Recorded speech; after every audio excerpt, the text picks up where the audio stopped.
बाबा रामदेव और आचार्य बालकृष्ण की company Patanjali consumer products के मामले में तेजी से भारत की सबसे बड़ी कंपनी बनने की कगार पर है। लेकिन पतंजलि को यह सफलता रातों रात नहीं मिली, बल्कि इसके पीछे बाबा रामदेव और आचार्य बालकृष्ण की कई सालों की कड़ी मेहनत, विश्वास और अनुशासन का नतीजा है।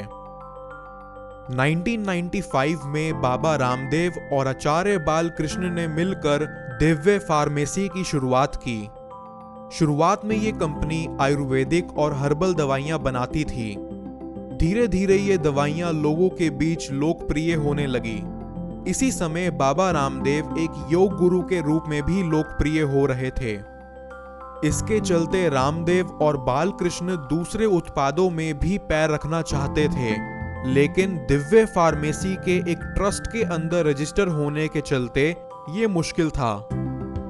रामदेव और आचार्य बालकृष्ण ने लोन लेकर 2006 में पतंजलि आयुर्वेद की शुरुआत की और विभिन्न तरह के उपभोक्ता उत्पाद बनाने लगे।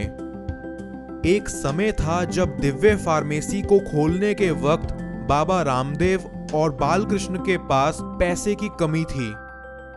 1995 से लेकर 1998 तक बाबा रामदेव दवाइयां मुफ्त में बांटा करते थे। वो खुद ही कच्चा माल खरीदते और उसे कूट के दवाइयां तैयार करते थे। बाबा रामदेव ने देश में योग और आयुर्वेद का प्रचार किया, जिसके चलते आयुर्वेदिक दवाइयों के प्रति लोगों की रुचि और विश्वास जगा और वो फिर से प्राचीन भारतीय संस्कृति, योगा और आयुर्वेद की तरफ मुड़े। बाबा रामदेव को योग गुरु भी कहा जाता है और योगा और आयुर्वेद का प्रचार उन्होंने टीवी के माध्यम से किया।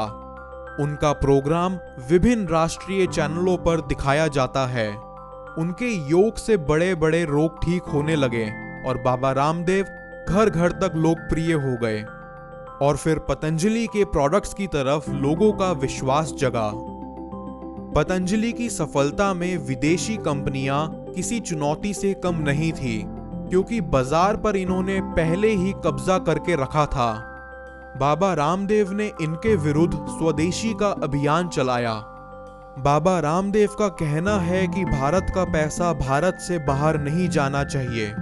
इसके अलावा पतंजलि के मजबूत डिस्ट्रीब्यूशन नेटवर्क और ब्रांड स्ट्रेटजी का भी कंपनी की सफलता में बहुत बड़ा हाथ है।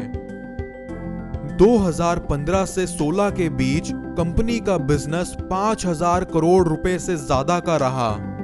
पतंजलि ने बड़ी बड़ी कंपनियां पीएनजी, नेस्ले और कोलगेट को पछाड़ दिया।